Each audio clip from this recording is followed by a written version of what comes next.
Bienvenue sur Bible et Vérité. Je suis heureux de te retrouver aujourd'hui pour ce temps de partage, de méditation et d'édification autour de la parole de Dieu. Prends un instant pour te poster, respirer calmement et ouvrir ton cœur, car ce message pourrait éclairer une saison importante de ta vie. Dans cette vidéo, nous allons parler d'un sujet sensible, parfois douloureux mais profondément biblique. Ces moments où Dieu, par son esprit, nous éloigne de certaines personnes.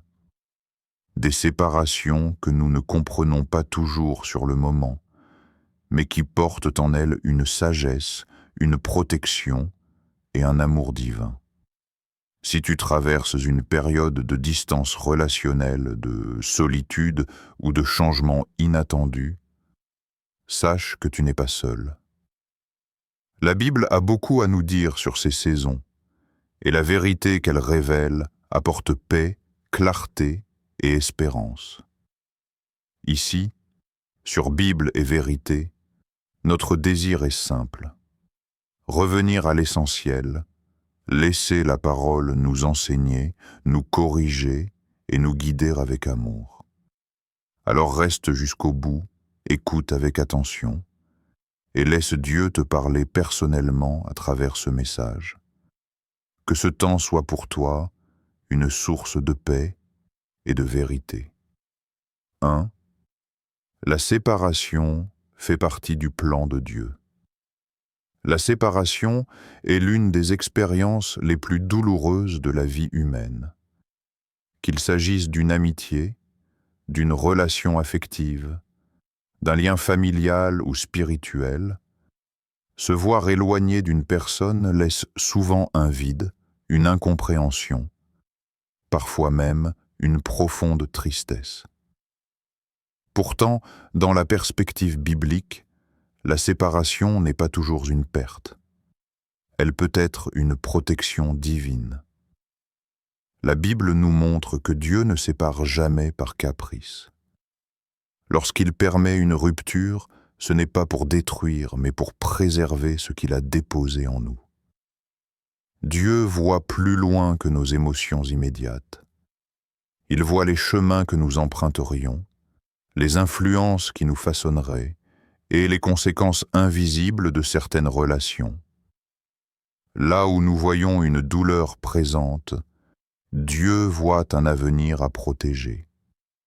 La Bible nous dit dans Ecclésiaste 3:1 « Il y a un temps pour tout, un temps pour toute chose sous les cieux. » Cela signifie que certaines relations ont une saison. Elles ne sont pas forcément mauvaises, mais elles ne sont plus adaptées à la saison spirituelle dans laquelle Dieu nous conduit. La séparation peut donc être un acte d'amour de Dieu. Elle agit comme une clôture protectrice autour de notre destinée. Parfois, rester attaché à certaines personnes nous maintiendrait dans une version ancienne de nous-mêmes, nous empêchant de grandir, de mûrir et d'entrer pleinement dans l'appel que Dieu a préparé. Il est important de comprendre que la douleur ressentie ne signifie pas que la décision divine est mauvaise. Même les interventions salvatrices de Dieu peuvent être inconfortables. Comme un chirurgien qui doit couper pour guérir, Dieu permet parfois une séparation pour éviter une destruction plus profonde. La Bible nous dit dans Hébreux 12:11 « Il est vrai que tout châtiment semble d'abord un sujet de tristesse et non de joie, mais il produit plus tard pour ceux qui ont été ainsi exercés un fruit paisible de justice. » De la même manière, la séparation imposée par Dieu peut sembler injuste ou cruelle sur le moment, mais elle produit avec le temps une paix intérieure, une clarté spirituelle et une liberté nouvelle. Ainsi, lorsque l'Esprit Saint commence à éloigner certaines personnes de notre vie, il ne nous abandonne pas. Il nous guide. Il prépare le terrain pour ce qui vient ensuite. La séparation n'est pas la fin de l'histoire. Elle est souvent le commencement d'un nouveau chapitre, plus aligné avec la volonté de Dieu. 2. Toutes les relations ne sont pas compatibles avec ton avenir. Il existe une vérité spirituelle difficile à accepter. Toutes les personnes que Dieu place sur notre route ne sont pas appelées à marcher avec nous jusqu'au bout. Certaines relations sont saisonnières. Elles ont un rôle précis, à un moment précis, mais elles ne sont pas destinées à accompagner notre futur. Comprendre cela demande du discernement et beaucoup de maturité spirituelle. L'une des confusions les plus fréquentes est de croire que l'amour justifie tout. Pourtant, aimer quelqu'un ne signifie pas lui donner un accès illimité à notre cœur, à nos décisions et à notre destinée.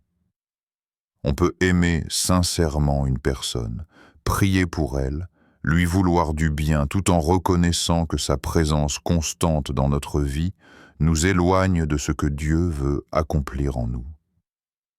La Bible nous dit dans 1 Corinthiens 15, 33 « Ne vous y trompez pas, les mauvaises compagnies corrompent les bonnes mœurs. » Ce verset ne parle pas seulement de comportements visiblement mauvais, mais aussi d'influences subtiles, une mentalité, une manière de penser, une vision du monde qui finit par façonner notre caractère. Certaines relations ne sont pas nécessairement toxiques en apparence, mais elles ne sont pas alignées avec la direction spirituelle que Dieu nous donne. Elles peuvent nous tirer vers l'arrière, nous maintenir dans des habitudes anciennes ou banaliser ce que Dieu essaie de sanctifier en nous. Avec le temps, ces influences deviennent un frein invisible à notre croissance. Dieu, dans sa sagesse, voit ce que certaines relations produiraient si elles restaient trop longtemps. Il sait lesquelles nourrissent la foi et lesquelles l'affaiblissent. Voilà pourquoi l'Esprit Saint peut créer une distance progressive, moins de conversation, moins de désir d'être présent, moins de connexion profonde. Ce n'est pas un rejet, mais un réalignement. La Bible nous dit dans Proverbe 80:3 « Garde ton cœur plus que toute autre chose, car de lui viennent les sources de la vie. » Protéger son cœur implique aussi de protéger ses relations. Dieu ne nous appelle pas à être isolés, mais à être entourés de personnes qui respectent notre appel, encouragent notre foi et honorent la transformation qu'il opère en nous. 3. L'influence des fréquentations sur le caractère et le destin. Aucune relation n'est neutre. Chaque personne que nous fréquentons influence, consciemment ou non, notre manière de penser, de parler, d'agir et de croire. Avec le temps, ces influences façonnent non seulement notre caractère, mais aussi la direction de notre vie. C'est pourquoi Dieu accorde tant d'importance à nos fréquentations. Le caractère ne se forme pas uniquement dans les grandes décisions, mais dans les petits compromis répétés. Et bien souvent, ces compromis naissent du désir de rester accepté, compris ou connecté à certaines personnes. Progressivement, on commence à tolérer ce que l'on refusait autrefois, à minimiser ce que Dieu condamne et à normaliser ce qui freine notre croissance spirituelle. La Bible nous dit dans Proverbe 13:20 « Celui qui fréquente les sages devient sage, mais celui qui se plaît avec les insensés s'en trouve mal. » Ce verset révèle une loi spirituelle simple. Nous ressemblons à ceux avec qui nous marchons. Dieu, qui connaît la fin dès le commencement, sait exactement où certaines influences mèneraient notre vie. Là où nous voyons une amitié agréable ou une relation confortable, Dieu voit parfois un détour, une chute ou une stagnation spirituelle. Par amour, il intervient avant que les dégâts ne soient trop visibles. Il est possible d'aimer Dieu sincèrement et pourtant d'être ralenti par des fréquentations mal alignées. Ces relations ne nous éloignent pas forcément brutalement de Dieu, mais elles nous font avancer plus lentement, avec moins de feu, moins de conviction, moins de discipline spirituelle. La Bible nous dit dans Amos 3.3 « Deux hommes marchent-ils ensemble sans en être convenus ? Marcher ensemble implique un accord de direction. Si les visions divergent, le chemin finit par se séparer.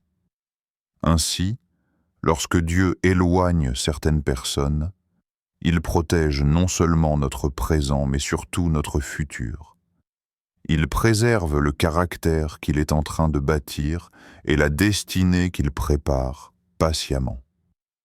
4. La résistance humaine face à la séparation divine. Lorsque Dieu commence une œuvre de séparation, la réaction naturelle de l'être humain est souvent la résistance. On ne comprend pas immédiatement ce que Dieu fait. Alors on essaie de réparer ce que Dieu est en train de détacher. On insiste, on relance les conversations, on ravive les liens, par peur de perdre, par habitude ou par attachement émotionnel. Cette résistance n'est pas forcément un manque de foi. Elle révèle simplement notre humanité. Nous sommes attachés à ce qui nous est familier, même lorsque ce n'est plus bénéfique. Mais insister pour maintenir ce que Dieu veut enlever peut ralentir, voire bloquer l'œuvre qu'il accomplit en nous.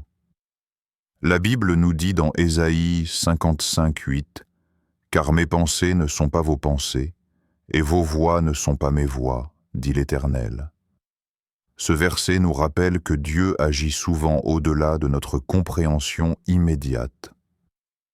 Forcer une relation que Dieu est en train de fermer revient parfois à choisir le confort émotionnel plutôt que l'obéissance spirituelle.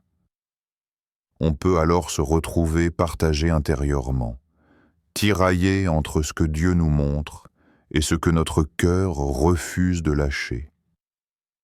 L'Esprit Saint agit souvent avec douceur. Il n'arrache pas brutalement, il crée une distance progressive. Mais lorsque nous résistons, cette distance peut devenir source de frustration, de confusion et de fatigue spirituelle. Non pas parce que Dieu se retire, mais parce que nous luttons contre sa direction. La Bible nous dit dans Actes 7.51 « Vous résistez toujours au Saint-Esprit ». Ce passage montre que résister à Dieu ne l'empêche pas d'être Dieu, mais cela nous empêche, nous, d'entrer pleinement dans ce qu'il prépare. Accepter la séparation divine demande une foi mature. Faire confiance, même quand on ne comprend pas encore. C'est reconnaître que Dieu sait ce qu'il enlève, mais surtout ce qu'il est sur le point de donner. 5. Le principe de la sagesse relationnelle. Dieu n'a jamais voulu que nous marchions seuls, mais il n'a jamais voulu non plus que nous marchions avec n'importe qui. La sagesse relationnelle consiste à discerner quelles personnes nourrissent notre foi, fortifient notre caractère et nous encouragent à devenir ce que Dieu nous appelle à être. Ce discernement n'est pas un jugement, mais une protection. Dans la vie spirituelle, certaines relations élèvent, tandis que d'autres épuisent. Certaines nous rapprochent de Dieu sans même parler, simplement par leur manière de vivre, de penser et de réagir. D'autres, au contraire, affaiblissent notre zèle spirituel, rendent la prière plus lourde et banalisent ce que Dieu considère comme sacré. La Bible nous dit dans Jacques 1.5 « Si quelqu'un d'entre vous manque de sagesse, qu'il la demande à Dieu, qui donne à tous, simplement et sans reproche. Cela inclut la sagesse dans le choix de nos relations. La sagesse relationnelle ne consiste pas à chercher des personnes parfaites, mais des personnes honnêtes devant Dieu, désireuses de grandir, prêtes à se laisser corriger. Marcher avec des personnes sages, c'est accepter d'être repris, encouragé, et parfois confronté avec amour. Dieu utilise souvent les relations comme des instruments de formation. Il place sur notre chemin des personnes capables de nous affiner, comme le fer aiguise le fer. À l'inverse, certaines relations flattent l'ego, confirment les mauvaises habitudes et entretiennent l'immaturité spirituelle. La Bible nous dit dans Proverbes 27, 17, « Comme le fer aiguise le fer, ainsi un homme aiguise la personne de son prochain. » Lorsque Dieu retire certaines personnes de notre vie, ce n'est pas toujours parce qu'elles sont mauvaises, mais parce qu'elles ne participent plus à l'affinement que Dieu opère. La sagesse consiste alors à accepter ce tri divin, même lorsqu'il bouscule nos émotions. Marcher dans la sagesse relationnelle, c'est choisir des liens qui honorent Dieu, respectent notre appel et nous poussent vers une vie plus alignée avec sa volonté. 6. Exemple personnel pour illustrer la protection divine. Dieu parle parfois par des principes, mais il parle aussi par des expériences. Les témoignages personnels sont souvent des preuves vivantes de sa protection silencieuse. Bien souvent, nous ne comprenons les séparations divines qu'avec le recul. Sur le moment, elles semblent injustifiées. Plus tard, elles apparaissent comme des actes de miséricorde. Il arrive que Dieu nous éloigne de certaines personnes sans explication claire. Aucun conflit majeur, aucun drame apparent. Simplement une distance qui s'installe. Et cette distance devient, avec le temps, une barrière salvatrice. La Bible nous dit dans Proverbes 22:3, « L'homme prudent voit le mal et se cache, mais les simples avancent et sont punis. » Dieu agit souvent ainsi. Il nous fait éviter des chemins que nous n'aurions pas su discerner seuls. Certaines personnes semblent inoffensives à court terme, mais Dieu connaît les directions qu'elles prendront, les choix qu'elles feront, et les environnements dans lesquels elles nous auraient entraînés. Là où nous voyons une relation familière, Dieu voit parfois une porte ouverte vers la confusion, la chute ou la destruction. La protection divine ne fait pas toujours de bruit. Elle agit dans le silence, dans l'éloignement progressif, dans les occasions manquées, dans les liens qui se relâchent. Et plus tard, lorsque nous découvrons ce qu'est devenue la personne ou la situation dont Dieu nous a séparés, notre cœur comprend enfin. La Bible nous dit dans Psaume 32, verset 8, « Je t'instruirai et te montrerai la voie que tu dois suivre. Je te conseillerai, j'aurai le regard sur toi. » Dieu n'attend pas toujours que nous comprenions pour nous protéger. Il agit par avance, par amour. Ces séparations deviennent alors des témoignages vivants de sa fidélité et de sa sagesse parfaite. 7. Les personnes liées à l'ancien toi. Lorsque Dieu transforme une vie, tout ne change pas instantanément à l'extérieur, mais une rupture intérieure s'opère.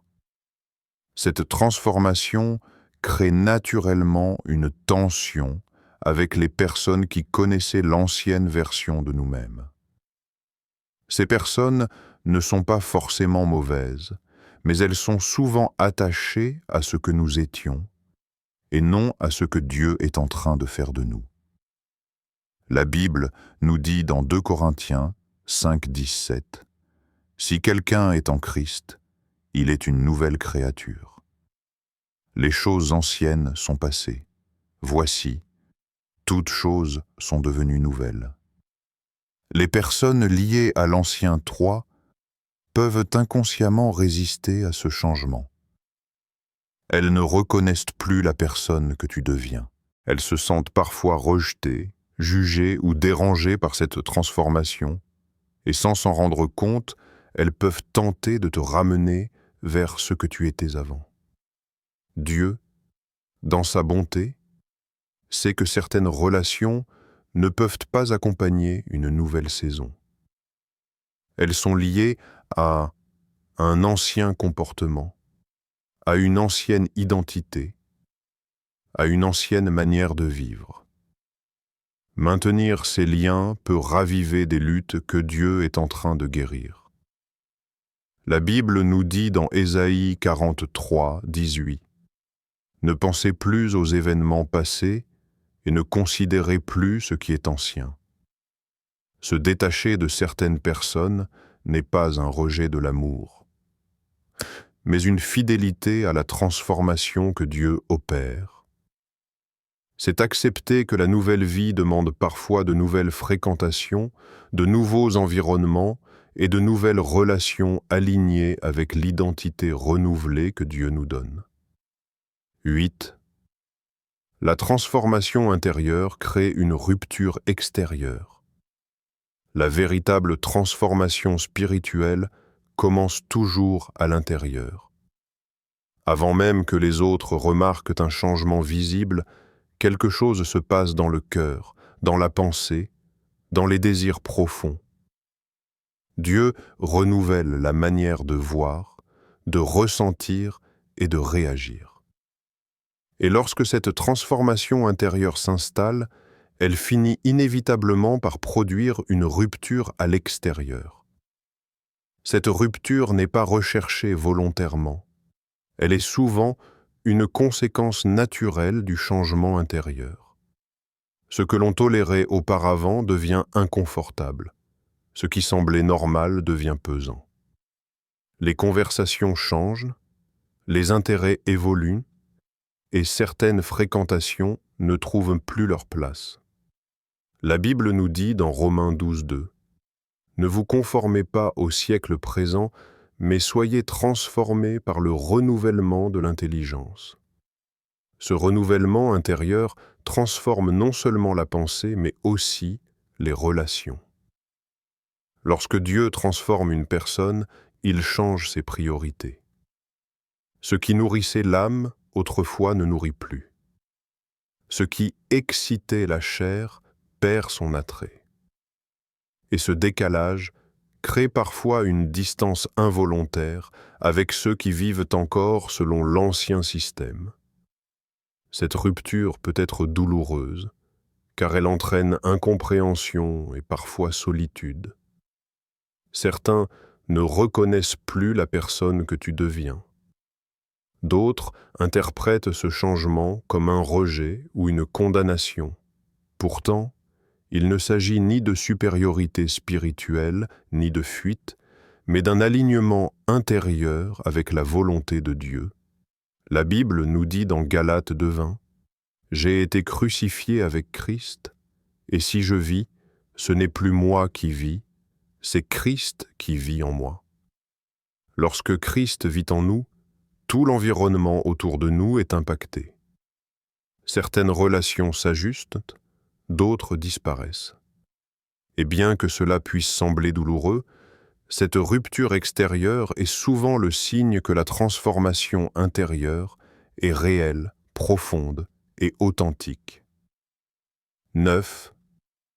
Jésus comme modèle relationnel. Jésus est l'exemple parfait d'amour, de compassion et de sagesse relationnelle. Pourtant, il n'a jamais donné un accès total à tout le monde. Il aimait tous les hommes, mais il ne se confiait pas à tous. Cette vérité est essentielle pour comprendre que le discernement relationnel n'est pas un manque d'amour, mais une expression de sagesse spirituelle. La Bible nous dit dans Jean 2, 24 à 25, Mais Jésus ne se fiait point à eux, parce qu'il les connaissait tous, et parce qu'il n'avait pas besoin qu'on lui rendît témoignage d'aucun homme, car il savait lui-même ce qui était dans l'homme. Jésus discernait les cœurs. Il savait que certaines personnes le suivaient par intérêt, par curiosité ou par admiration superficielle. Il leur offrait l'amour, mais pas nécessairement l'intimité. Cela nous enseigne que toutes les relations n'ont pas le même niveau d'accès. Même parmi ses disciples, Jésus faisait des distinctions. Il parlait aux foules, marchait avec les 12, mais partageait des moments plus intimes avec un cercle encore plus restreint. Ce modèle nous montre que la sagesse relationnelle implique des cercles, des niveaux et des limites saines. Aimer tout le monde ne signifie pas confier sa vision, ses luttes et son appel à tout le monde. Jésus nous enseigne qu'il est possible d'aimer sans s'exposer inutilement à l'incompréhension, à la trahison ou à l'influence négative. La Bible nous dit dans Matthieu 7,6 « Ne donnez pas les choses saintes aux chiens, et ne jetez pas vos perles devant les pourceaux. » Ce verset ne parle pas de mépris, mais de discernement.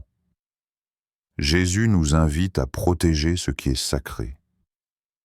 En suivant son exemple, nous apprenons que mettre des limites relationnelles est un acte de sagesse, non un manque d'amour. Dix.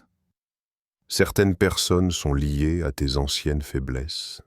Il existe des relations qui se construisent autour de nos faiblesses plutôt que de notre appel. Ces liens se forment dans des saisons de lutte, de dépendance ou de compromis. Lorsque Dieu commence une œuvre de restauration et de guérison, ces relations deviennent souvent un obstacle à la liberté retrouvée. La Bible nous dit dans Jean 8,36 « Si donc le Fils vous affranchit, vous serez réellement libres. » Certaines personnes nous connaissent uniquement à travers nos anciennes faiblesses. Elles savent comment nous tenter, nous rappeler ce que nous avons été, réveiller de vieux désirs ou de vieilles habitudes. Leur présence, même involontaire, peut raviver ce que Dieu est en train de guérir.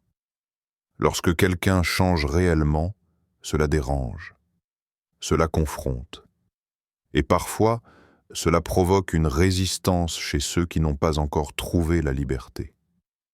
Certains préfèrent que tu restes dans la même lutte qu'eux, car ta transformation met en lumière leur propre prison. La Bible nous dit dans 1 Corinthiens 6,12 « Tout m'est permis, mais tout n'est pas utile. Tout m'est permis, mais je ne me laisserai asservir par quoi que ce soit. » Dieu peut donc éloigner ces personnes, non par rejet, mais pour protéger la guérison en cours.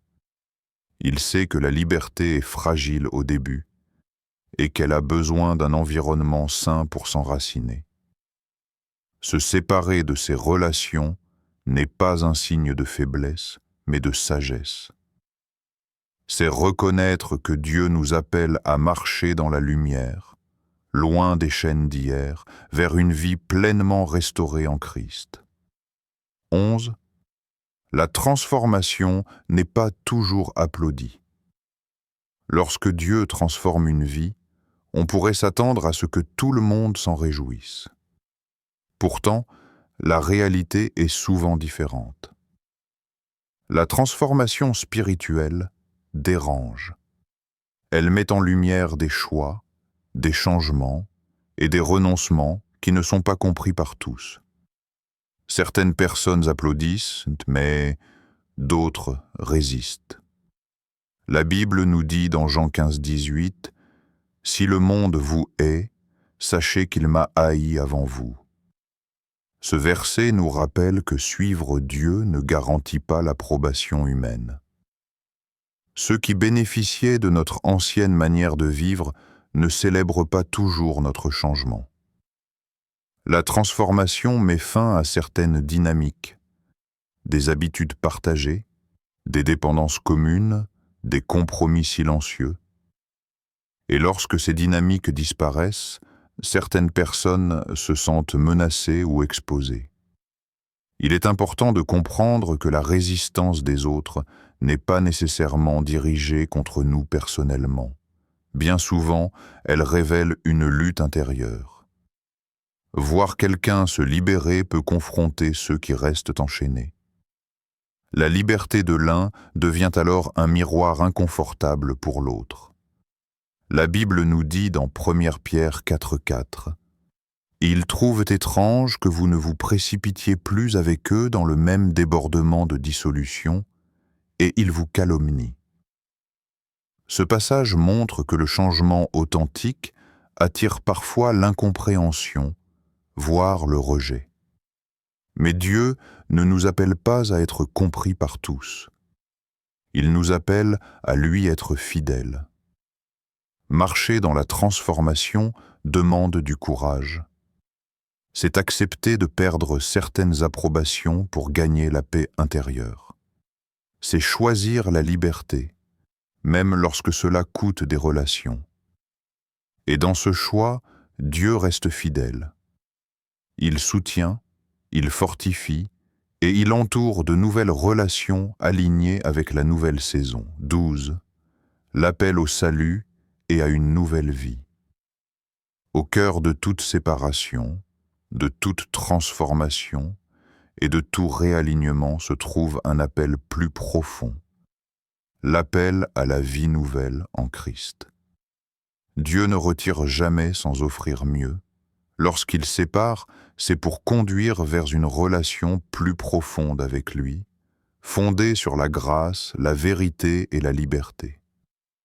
La Bible nous dit dans Romains 19, « Si tu confesses de ta bouche le Seigneur Jésus, et si tu crois dans ton cœur que Dieu l'a ressuscité des morts, tu seras sauvé. » Le salut est la porte d'entrée d'une vie transformée. Ce n'est pas simplement un changement de comportement, mais une nouvelle identité. En Christ, le passé n'a plus le dernier mot. Les chaînes tombent, la honte disparaît, et une espérance nouvelle naît. Dieu appelle chacun personnellement. Il ne force pas, il invite. Il tend la main et offre une nouvelle direction. Cet appel n'est pas réservé à une élite spirituelle, mais à tous ceux qui reconnaissent leurs besoins de lui. La Bible nous dit dans 2 Corinthiens 5, 18, « Et tout cela vient de Dieu, qui nous a réconciliés avec lui par Christ. » Entrer dans cette nouvelle vie implique aussi de grandir. Dieu ne sauve pas pour laisser immobile, il sauve pour transformer. C'est pourquoi il appelle à rejoindre une communauté, à s'enraciner dans sa parole et à marcher avec d'autres croyants. La séparation d'avec certaines personnes n'est jamais une fin en soi. Elle fait partie du chemin vers une relation plus profonde avec Dieu et vers une vie alignée avec sa volonté. Là où Dieu ferme une porte, il en ouvre une autre, pleine de paix, de sens et d'espérance. À travers ce message, nous avons compris que les séparations que Dieu permet ne sont jamais des abandons, mais des réalignements d'amour. Lorsque l'Esprit Saint nous éloigne de certaines personnes, ce n'est pas pour nous isoler, mais pour nous protéger, nous guérir et nous conduire plus profondément dans la destinée que Dieu a préparée pour nous. Même lorsque cela fait mal, Dieu reste présent, attentif, fidèle. Il voit ce que nous ne voyons pas encore, et il agit toujours pour notre bien. Si aujourd'hui tu traverses une saison de distance, de solitude ou de rupture relationnelle, sache que Dieu n'a rien perdu de vue. Il est à l'œuvre, même dans le silence. Fais-lui confiance. Ce qu'il enlève n'est jamais comparable à ce qu'il prépare. Prions ensemble. Seigneur notre Dieu, nous venons devant toi avec humilité. Tu connais nos cœurs, nos attachements, nos blessures et nos incompréhensions. Aide-nous à accepter les séparations que tu permets, même lorsqu'elles sont douloureuses. Donne-nous la paix, le discernement et la force d'obéir à ta direction. Guéris ce qui a été brisé, protège ce que tu es en train de construire, et conduis-nous vers les relations qui honorent ton nom. Nous te faisons confiance, Père, au nom de Jésus. Amen. Si cette parole t'a parlé, écris-le dans les commentaires. Dis-nous ce que Dieu t'a montré ou simplement « Seigneur, je te fais confiance ». Ton témoignage peut encourager quelqu'un d'autre. Que Dieu te bénisse et à très bientôt pour un prochain temps de méditation.